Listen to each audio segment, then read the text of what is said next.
Hi, my name is Jessica Holton, and I am a coach here at Working Against Gravity. Today we're going to be talking about the WAG Alumni Program and life after WAG, so kind of two separate but interrelated topics. So we'll start with just the alumni program. We'll talk basics, and then we'll talk some recommendations, and then we'll move over to talking about what the future could hold post time with WAG. So for the alumni program, this is a program that's available for folks who have been week-to-week clients of WAG for 6 consecutive months. You have the option to go alumni, which means that you you're still working with your coach. You're still checking in. You're still completing those logs, doing all the things that you've done all along, but you're just checking in less frequently. It's a once a month check-in versus a once a week check-in. And the idea is that you've kind of moved from like that learning phase of, all the logistics, like this is how you track, this is how you food prep, this is how you navigate a meal out, this is how you might navigate a vacation. You've moved from like the learning phase to more of the understanding phase. So maybe you're still working on that stuff, but you kind of like, what it is that you need to work on, and you can do that a little bit more independently. The goal of the alumni program is that it's kind of like a stepping stone between being week to week with your coach checking in really frequently to being like a little more solo, a little more on your own. You still have that support there, but you also still have that accountability, which is kind of a really nice versus going week to week to like totally solo. So it's a nice option. If you're not sure, if you're kind of like at that point, you're not sure if it's right for you, there's a quiz on our website, which I can link to this video after in the comments. And it's just like, is the alumni program right for me? It's not like pass or fail. Like if you, don't like, it's not like you either get into the alumni program or you don't if you take the quiz. It's more reflective. Like, am I ready? I don't know. You can go through the quiz on the website and it'll kind of like help you to reflect on whether it's a good fit for you or not. One of the really nice things about alumni is that like once you go alumni, if you decide like, I'm not ready for this, you can always switch back to week with your coach. So you never like lose that ability. You can shift back and forth. Just if you like totally cancel your account and then you come back, that's a little bit of a different situation. So those are kind of like the logistics of the alumni program. As far as like tips for the alumni program, my biggest tip is to stay on top of your logs. So whether you are still like tracking consistently, precisely, like, you'll talk to your coach about what you want your alumni situation to look like. Like do you still want to continue precisely tracking, or do you want to like work on other things? Do you want to explore more like intuitive eating and that kind of stuff?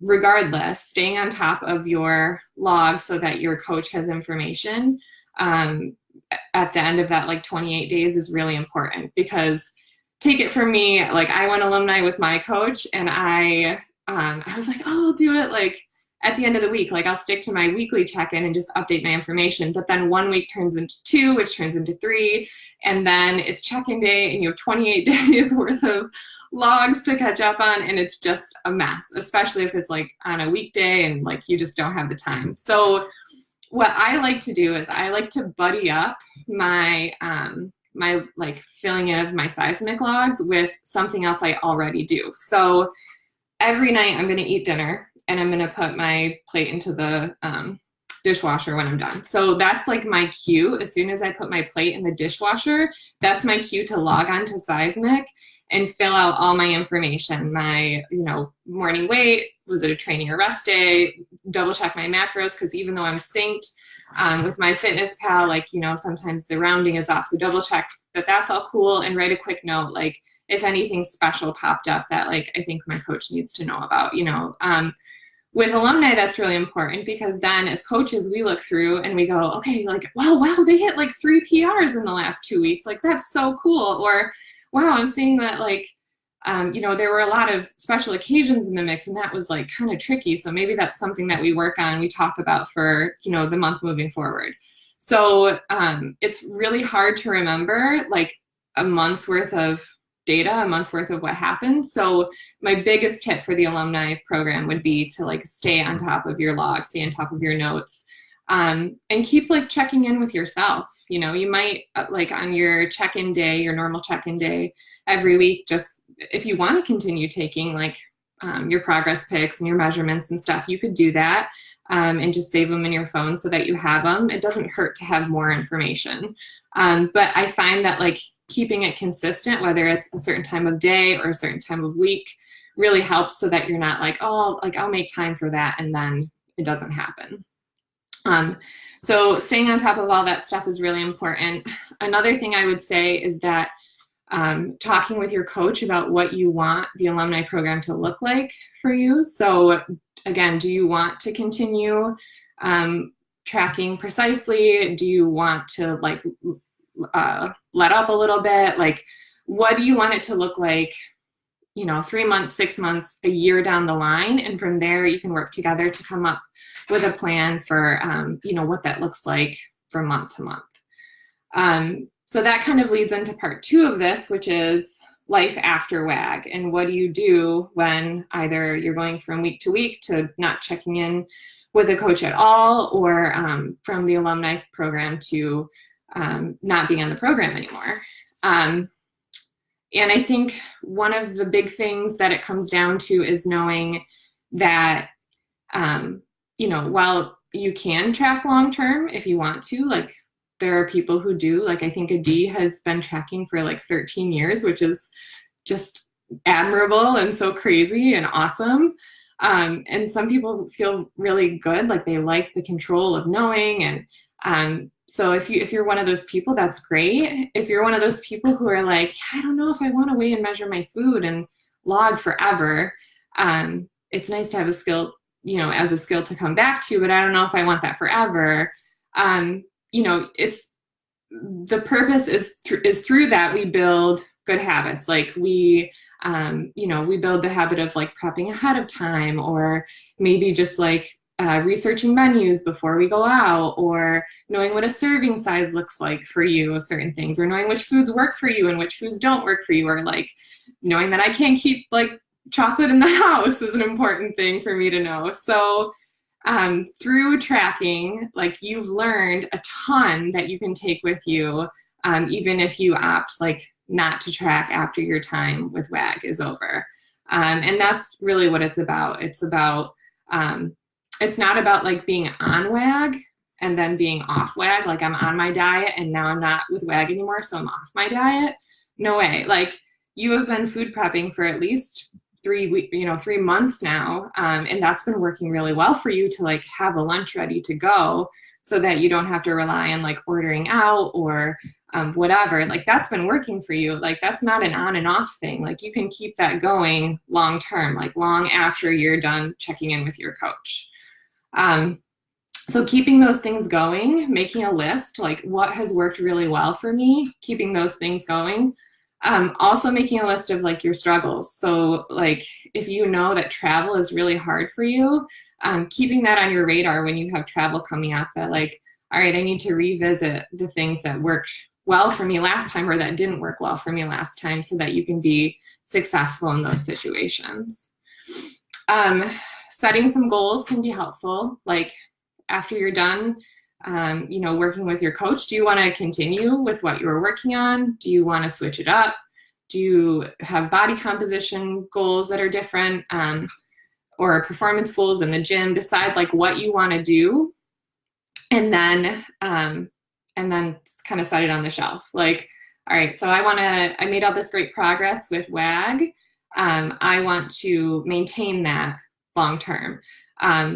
So kind of like have that in the back of your mind, but then think about what you need to do to make that happen. So again, like food prepping might be huge, or you know, strategically placing those foods that you know are like no breaks foods for you, like in the cupboard if they're in the house at all, or you know, organizing fun things to do that are not like food focused with your friends, like things that are going to support you with those goals that you have set.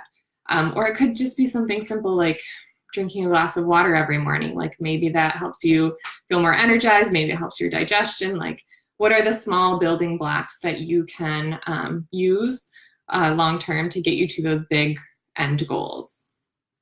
And part of this is also going to be monitoring progress toward those goals. So with something like drinking a glass of water every morning, that's easy. Like you either do it or you don't. Like I don't know if you need to put like a star on the calendar unless that's like a goal that you really are working on and having a hard time with. But maybe getting to the gym, you know, 3 times a week is like something that is hit or miss, and you want to make sure it gets done. Like you could make a note to self or cross it off on a calendar or something to like keep you accountable to that.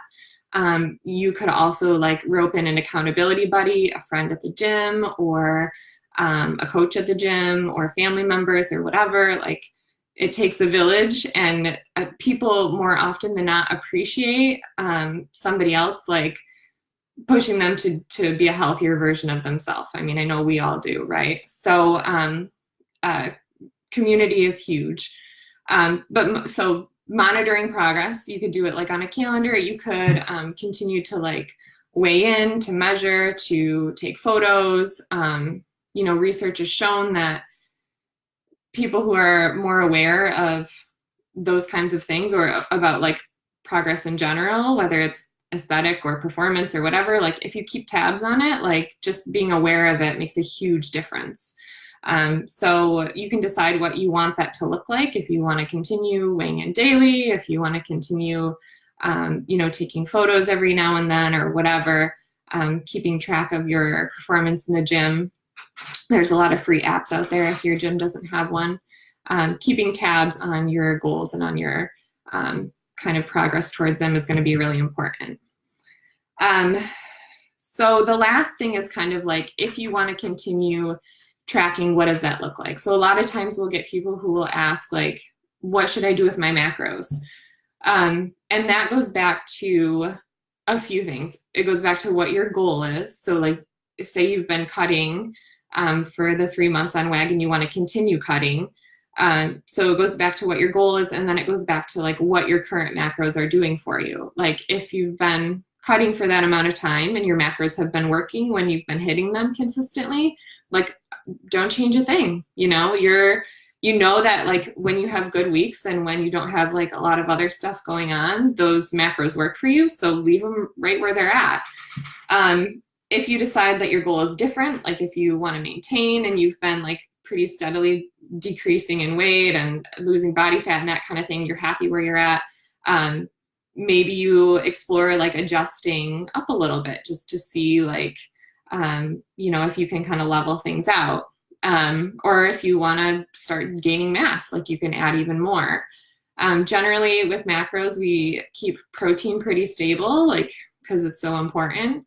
Right where it's at, and then you have a little bit more wiggle room with carbs or fat. And that really depends on, you know, as long as calories are set appropriately for your goal and protein is set appropriately, you can be more flexible with carbs and fat. So you could do it by lifestyle. Like I find a diet that is higher in fat is easier for me to sustain. Therefore, like if I'm going to cut from somewhere, I'll cut from carbs. Or you could do it by, like, if you're a pretty serious CrossFit athlete, you know, you feel better when you eat more carbs. Maybe you could drop fat if you're looking to drop macros. So it really depends on your goals, and it depends on, you know, what you're doing right now, if that's working for you. But the big thing is that the magic is not in the macros, it's in the implementation. So if you know, are on a set of macros for 2 weeks and you're like, oh, these aren't really working for me. But then you think back and you're like, well, it was my birthday that weekend and I went out like a couple times, and also like I traveled a day and like work was really stressful. So I was getting less sleep and like hormones were kind of weird. Like there was more going on than just those macros those few weeks. So like give it some more time with like consistency to see if you need to change anything at all, because sometimes it's not the numbers we need to change. Sometimes it's like, you know, like, oh, maybe I should like, you know, it was like I wasn't getting good sleep last week. Like I should really make sure that's a priority this week. So monitor, set a goal, break it down, monitor progress toward that goal, find a support system to help you out, keep tabs on things, and adjust as needed. So I think the biggest thing is that, you know, we want the things that you've invested so much time into to carry you through long term. You know, it's not like I said, it's not like I'm on WAG, I'm off WAG sort of thing. Like you're going to be part of WAG forever, and the things that you've learned are going to be with you forever. I always joke that the serving size of peanut butter is unfortunately going to be with me forever. Like I know what that looks like now, unfortunately, but it's helpful in the long run. It was just depressing at first, but just little things like little trade-offs you make with yourself, little things like that, little habits that you've built are gonna carry with you long term. So I will link the quiz to the alumni program, Is Alumni Right for Me, and also Life After WAG, that document to this video, and hopefully it was helpful. Have a great weekend, guys.